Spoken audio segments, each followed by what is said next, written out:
We have also developed at least a half a dozen different ways to trigger information back out that a person can do on their own to prove, in fact, every day of their life that they're getting the information they're putting in, because they have no sensation consciously that they got it when they photograph it initially. So they need to prove the conscious mind that they're getting it, and they can bring it back out at will several different ways. But in addition to that, what happens is, as you use the process regularly, it gets to the point where it becomes a natural, automatic recall kind of a transaction. When the information is needed, when a reason is there, a trigger is there to bring the information back out, it automatically surfaces and comes through. Much like a subliminal message does that you're unaware of, that you're getting through some form of advertising or whatever. Because the conscious mind, remember, when we're getting messages that way and photographing them subliminally, the conscious mind isn't in the way. It's not blocking anything. It doesn't even know we got the message to begin with, so we automatically react to it when the trigger is there for us to react to it. By the very nature of this process, we have to let the conscious mind know what's going on so it understands that you're photographing the material. And for that reason, it gets in the way real fast, because the conscious mind can't do this. And it knows it can't do it, and the conscious mind is where our ego lies. So its immediate reaction is, oh God, this can't be done. And then it'll maybe back off a little bit, and it's like, well, I suppose it could be done, but I don't know if I could do it. But once you experience it, which this course that we teach is totally experiential, you're doing it every day, even the very first day of class, you're subliminally photographing, you find that you in fact can do it. You can do it very easily. You must maintain the use of the process on a daily basis to some degree each day to keep the channel open. That's imperative. And the only thing that happens for a person not really locking this skill in is that they don't use the process. That's just that simple. If they do, it works beautifully. And how do we know that? Because we get feedback on that every single day from thousands of people all over the country, all over Canada, and now all over the world that have gone through this. We are teaching this literally all over the United States and Canada today. I'm going to open this up for questions and answers here in a little bit, but I have a couple more things I want to touch on first. Again, the National Education Association. They have put out this graph, which is the learning curve of life, they call it. And it very vividly shows and illustrates what we're dealing with here.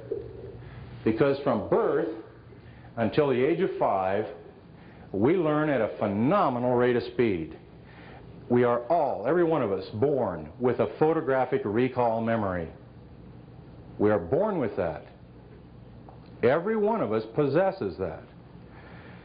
And we use it almost exclusively as a natural, automatic way to learn during this period of time from 0 to age 5.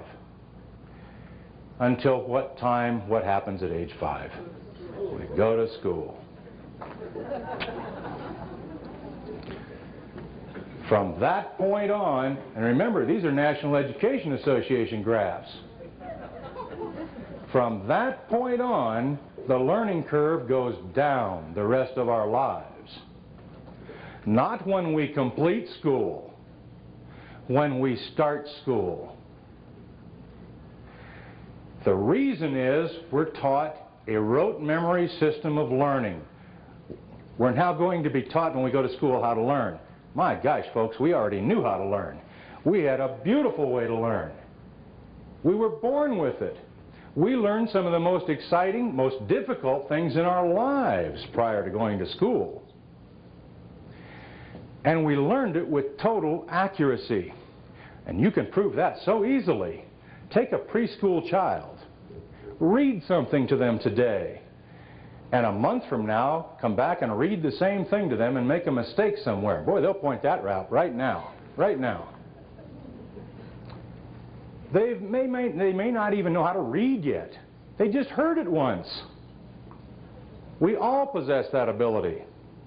But we get programmed out of using it when we go to school and get into this structured method of learning called the rote memory system of learning.